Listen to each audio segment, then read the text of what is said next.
Alors, vous êtes nombreux à nous suivre à partir de Kananga. Déjà, vous vous êtes déjà fait signaler.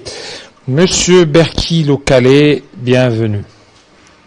Merci beaucoup, monsieur Jean-David. Voilà, vous êtes président du CAP pour un Congo positif et un parti politique encore. Une plateforme associative.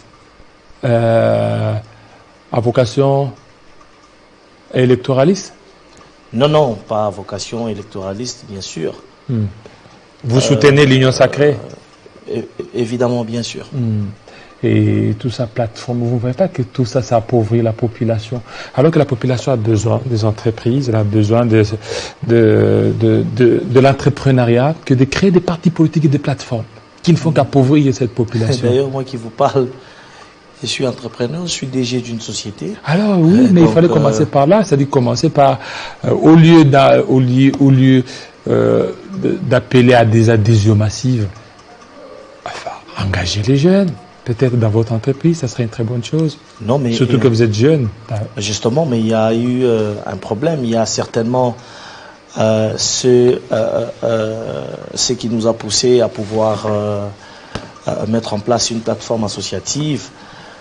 Parce que, vous savez, beaucoup d'acteurs politiques qui nous ont précédés ont détruit la jeunesse parce que ils ne pouvaient pas leur... Ils ont détruit la jeunesse ou bien c'est la jeunesse elle-même qui s'est autodétruite? Aujourd'hui, Katumbi vient de claquer la porte. Il vient de quitter l'Union Sacrée. Il y avait plus ou moins 5 ministres issus d'ensemble. Parmi les 5 ministres, 3 sont partis. Et les autres sont restés. Vous ne voyez pas que c'est là le problème? Ça, ce n'est pas le problème des vieux. Ça, c'est le problème d'abord des Congolais, ceux qui ne sont pas loyaux. Et puis, ils les manifestent par rapport à ça. Monsieur Jean-David, la loyauté dont vous parlez, quand on est un homme d'État, la loyauté doit se définir sur le principe fondamental de la République. Parce que c'est bien beau d'être loyal, c'est pour eux une façon d'exprimer leur liberté, de pouvoir se rattacher à Katumbi, mais en face, nous avons besoin de comprendre si réellement ils étaient en train de servir ce pays, soit si ils étaient en train de servir la personne des Katumbi. Parce que quand les autres jurent la loyauté ou réitèrent leur loyauté au chef de l'État, ça c'est la République ou c'est l'individu? Non, mais j'ai plein ces gens. On ne peut pas jurer la loyauté au président de la République, mais il faut peut-être plutôt jurer la loyauté à la vision du chef de l'État, qui est le garant de la nation. Vous savez, ce qui se passe dans notre pays sur les sphères politiques est tellement compliqué. Surtout, ça doit sérieusement interpeller cette génération montante parce que c'est vraiment du théâtre que nous sommes en train de voir sur notre sphère politique. La même scène s'est produit, je crois, si je ne m'abuse, en 2015. Moïse Katumbi quittait le PPRD, quitter le PPRD, c'est vous qui le dites. Selon lui, n'est-ce pas que c'est pour de bonnes causes? Non, non, c'est pour des bonnes causes, selon ses propres convictions. Les convictions de Moïse ne sont pas les miennes. Mais ça vous a terrassé le départ de Katumbi? Non, jamais. Ça ne nous a jamais dérassé parce que il a eu... c'est le seul candidat qui fait peur. Non. Un challenger qui fait peur à l'Union Sacrée. Jamais. Et aujourd'hui, l'Union Sacrée ferait tout pour mettre de côté Katumbi, pour non, même pas. Des poids, jamais. Sur quelle base? Non. Mais Katumbi pèse, non? Il pèse par rapport à quoi? C'est un acteur politique qui a su se créer une popularité à cause de son argent, tout le monde le sait. Mais aujourd'hui, on ne peut pas mâcher les mots par rapport à ça, monsieur Jean-David. À cause de son argent. Bon, ça aussi, c'est vous qui le dites. Allez-y, parlez. Ne vous faites pas parler. En 2015, il a été, il partait du PPRD. Il a commencé à accuser les PPRD de tous les maux, mais ça c'est son passé. Non, mais je vous explique parce que tout le monde a un passé qui n'est pas bon. Hein. Non, monsieur Jean-David. Surtout la plupart de nous. Nous nous retrouvons ici. Nous sommes en face d'une histoire qui s'est répétée. Parce qu'à l'époque, il ne voulait pas. Il ne voulait pas à l'époque. En 2015, il ne voulait au grand jamais partager le bilan avec Joseph Kabila. Et aujourd'hui, c'est la même scène qui se répète. Il cherche le pouvoir pour le pouvoir, pendant que le monde est en train de changer, le monde est en train d'évoluer, les pensées des jeunes, les pensées des jeunes. Il est libre de chercher le pouvoir. Il n'y a pas de problème. Alors, mais c'est sur quelle base? Avec quelle idéologie? Avec quelle idéologie? J'insiste là-dessus qu'il cherche le pouvoir pour le pouvoir, parce que aujourd'hui la pensée des jeunes est en train de s'améliorer, de se métamorphoser par rapport au relèvement de son pays. On ne peut pas seulement quand on se décide de quitter, quand on se décide bien sûr de quitter et que auparavant on avait bien promis de faire ce qu'on appelle l'opposition républicaine. Mais là, on quitte, on ne s'intéresse, on ne s'appuie que sur ce qui n'a pas été fait, mais sans pour autant s'appuyer sur ce qui a été fait. Il a aussi un bilan à présenter. Je n'ai pas dit que les bilans étaient chaotiques. Nous avons un bilan positif à présenter. Dans ces bilans, il faudrait que l'on voie l'apport de ces ministres qui venaient de démissionner. Nous saluons en passant la promptitude de l'un de ces ministres. Ça, c'est un bel exemple à suivre. Peut-être lui pourrait appeler ça trahison. Mais la plupart de ces ministres sont excellents. Vous n'avez qu'à voir. Christian Mwando, il a laissé des bons résultats. Chéribin Okende, pour ne citer que cela. Et même Lutundula, au niveau des affaires étrangères, c'est que lorsque vous voyez les ministres d'ensemble, ils se sont démarqués positivement. Je ne vous contredis pas, c'est votre opinion. Je ne la partage pas. Je sais que parmi les ministres d'ensemble, il y a ceux qui se sont démarqués, mais il y a aussi ceux qui ne se sont pas démarqués. Comme qui? Bon, écoutez, Christian Mwando, ce sont les gouverneurs, parce qu'il est ministre de plan. C'est les gouverneurs qui peuvent nous expliquer dans les jours qui suivent quelle a été ses performances par rapport à ses attributions en tant que ministre du plan.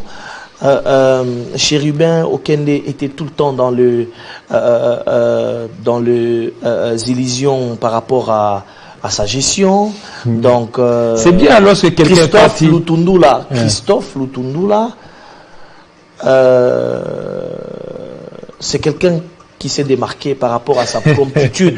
Tout ça, c'est parce que Christophe Lutundula est resté. Non. Le jour où Christophe Lutundula aussi décidera de partir, est resté pour qui? Ça aussi, vous allez parler, vous allez chercher un peu des placards, des cadavres. Christophe Lutundula est resté travailler pour qui? Non, pour le chef de l'État. Non. Mais c'est ce qu'il a dit. Il n'a pas dit ça. Il a dit ça. Ils ont réitéré. Christophe Lutundula n'a pas dit ça. Il a dit ceci. Je vous informe. Il réitère leur loyauté au chef de l'État. Il a dit ceci. Je vous dis ce qu'il a dit. Il a dit quoi? Que nous avons servi la nation. Nous l'avons bien servi et nous préférons continuer à les servir dans la vision du chef de l'État. Voilà ce qu'il a dit. Alors c'est ça. Donc, mais c'est que j'ai dit, lorsqu'il dit il réitère sa loyauté au chef de l'État. Vous ne m'avez pas contredit.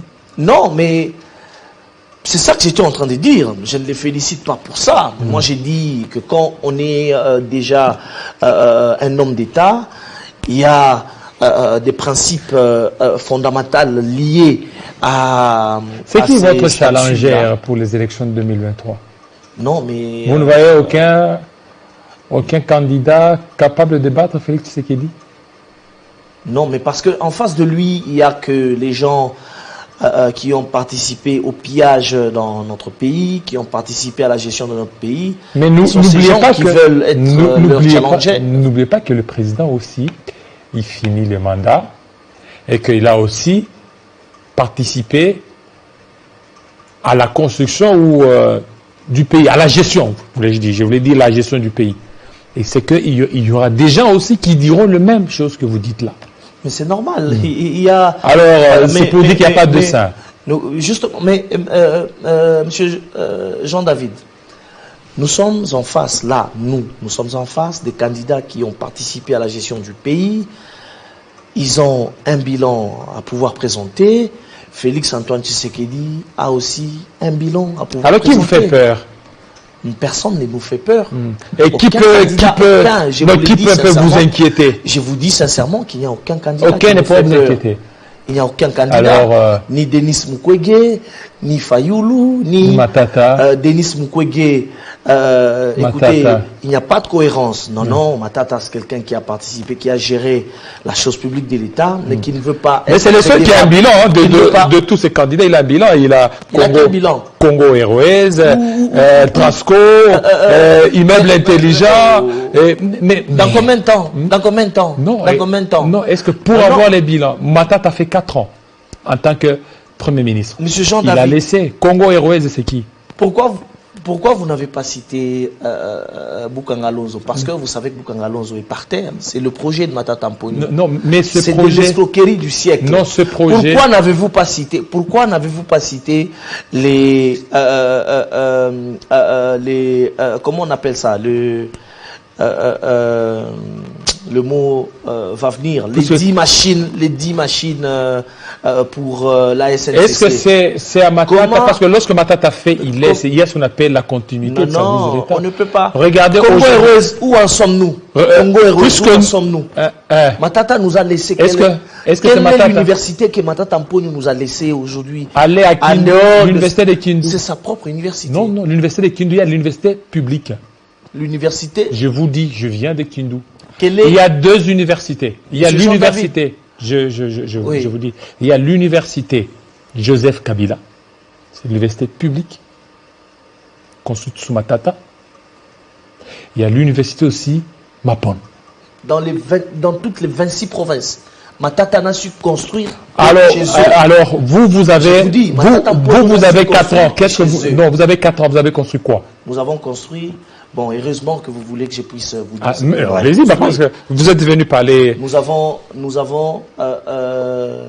sommes en train de construire et réhabiliter. Nous avons réhabilité Sendoué, l'hôpital général Jason Sendoué de Lubumbashi, dans le Haut-Katanga. Nous sommes en train de construire l'hôpital de référence que nous avons ici, chez nous, à Kinshasa. Vous le connaissez, c'est Mama Yemo. Nous sommes en train de construire, de retaper Mama Yemo. Nous avons construit un aéroport à Kisangani. Matata nous a laissé quoi? En 4 ans, il faut s'appuyer sur ce qui a été fait.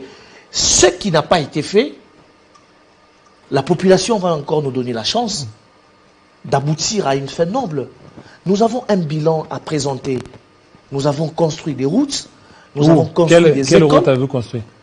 Mais Elenguessa, vous aviez laissé... Est-ce que c'est vous? C'est depuis M. Laurent Désiré Kabila? Oui, mais bien sûr. Oui. Mais quand elle est en mauvais état, elle est impraticable. À part les sauts de moutons. Non, nous avons construit beaucoup de routes. Je peux même vous citer les avenues ici. À Kinshasa, on en a construit. À Lubumbashi, l'avenue de la Révolution qui était... La Révolution? Non, non, mais je vous dis. C'est une avenue. Chaque fois, on construit, on reconstruit. Mais parce on construit, on reconstruit. Parce qu'elle avait été mal construite. L'avenue Camagnola qui mène vers la résidence officielle du chef de l'État. Parce que toutes ces routes-là ont été mal construites. On nous a construit, on nous avait construit. À l'époque de Katoumi, c'était des petites routes en biscuit. Qui ne voyaient que ses propres intérêts parce que c'était autour l'argent du stade. Est où? Déjà, je vais vous poser la question. Qu'est-ce que vous avez fait? Mais les ministres qui Kibasa est là, il faudrait. Non, nous avons des députés. Nous avons aujourd'hui, tel que vous êtes là, quand vous parlez des routes là, c'est qu'il y a aussi des députés. Moi, je vous pose aussi la question. Non. Ram, où est-ce que vous savez que M. Chérubin Okende avait été sauvé de justesse. Des justesses. Moi, j'ai parlé des Ram. Il voulait partir, c'est lui le ministre des Transports. Non, Ram. Nous avons un ministre, nous avons des députés de l'Union sacrée qui sont là. Je ne dis pas que tous les députés de l'Union sacrée sont sains. Non, non, il y a des députés aussi qui ne s'appuient pas sur les principes fondamentaux dont je venais de vous le dire concernant la République. Voilà, parce que là, on parle.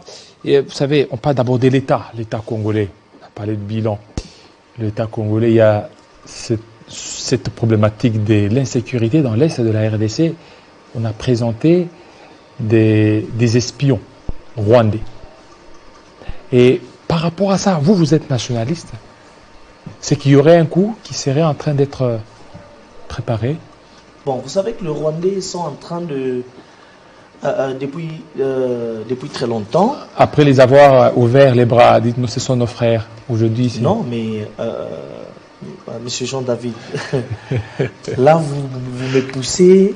Non, mais vous voulez que je parle. Mais c'est ça. Mais vous êtes là pour parler. D'accord, permettez-moi de parler. Ce fauteuil rouge, c'est pour que vous parliez. Ok, merci. La situation que la RDC est en train de traverser là maintenant. Je dirais que c'est nous, aux Congolais, qui avons ouvert la brèche pour que Kagame se permette de nous espionner, surtout du côté de la partie Est. Même les gens qui se lèvent là maintenant, qui veulent donner des leçons au président de la République, Félix-Antoine Tshisekedi, il y a parmi eux des gens qui sont parrainés par Paul Kagame. Il y a parmi eux, oui. Vous avez des non, mais je sources. Monsieur Jean-David, il y a parmi eux ceux qui ont été des rebelles. Des rebelles. Oui, nous le savons. On ne peut plus commencer à discuter de cela, à parler de cela derrière les rideaux.